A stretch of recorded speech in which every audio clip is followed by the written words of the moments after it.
অয়েস হ্যাঁ বড় ভাই। দহি জি ভাই। গরম জি কাকা। সোহা জি আব্বা। চল অস্ত করে উঠতে হলাম আজকে গাইলা ফেলাবো। দেখতে পালাবো আজকে গাইলি ফেলাবো। বাচ্চা আমারে চিনোস? লেডি স্যান্ডেলের বাড়ি খেয়েছিস কখনো? তলা কিন্তু অনেক শক্ত। আজাদ ভাই রে, আমারে যাইতে দে, তোকে ভালোর জন্যই কইতা আছি। হই মায়া কি কয় ওর ফুসফাস দেখছস এরই কয় অবলা নারী। আর দল তোকে পায়ে পড়ি, আমারে যাইতে দে, মাইর খাইস না। দেখ তোকে লেগে আমার মায়া লাগতাছে। জান তোর মায়াটাই তো চাই, খালি একটা বার বলা আই লাভ ইউ, তারপর সসম্মানে চলে যাও। কাল ডেটিং আইবা, আমরা ঘুরবো ফিরবো মজ মাস্তি করবো, সব খরচ আমার। তাইলে তোরা আমারে যাইতে দিবি না? আচ্ছা ঠিক আছে, তোরা মাইর খাওয়ার লাগে অপেক্ষা কর, আমিও অপেক্ষা করি।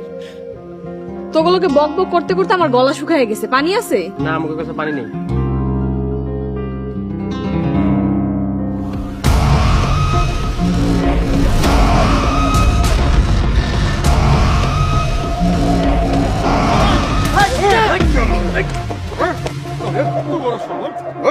তুই আমাকে বাড়ি হয়ে গেল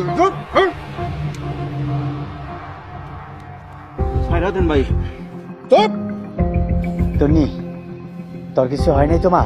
তন্নি এই তোর কোনো ক্ষতি করতে পারে নাই তো? আব্বা, কাকা, খান বাড়ির মাইয়ার ক্ষতি করা এত সহজ না। তুই আমগোর একটা কল দিস নাই গেলি? এই তোর মোবাইল কই?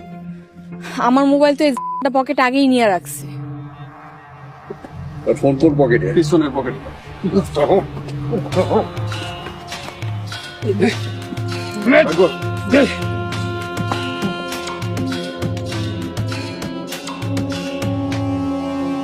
তন্নি আমার মাফ করে দাও বই, আমি আর কোনোদিন তোমার সামনে আসুম না। তুমি যেই রাস্তা দিয়ে হাঁটবা আমি সেই রাস্তায় ভুলেও যাবো না। আব্বা আরে কি শাস্তি দেওয়া যায়? বড় ভাই, মাইজা ভাই, ওর একটা চোখ গাইলা দিলে কেমন হয়? আমাগো বাড়ির মাইয়ার উপর ওই বদ নজর দিছে, একটা চোখ তো গাইলা দিতেই পারি। সবার বাকি চোখ দিয়া ভিক্ষা করে খাই। আল্লাহর হস্তে আমার চোখ তুললেন না, অন্য যে কোনো শাস্তি দেওয়ার দেন, আমি মাইনা নিতে রাজি আছি। বাবা সোহাগ, পরে কি শাস্তি দিবি দে, আমার অনেক জোরে খিদা লাগছে। তরুণ তুই ক।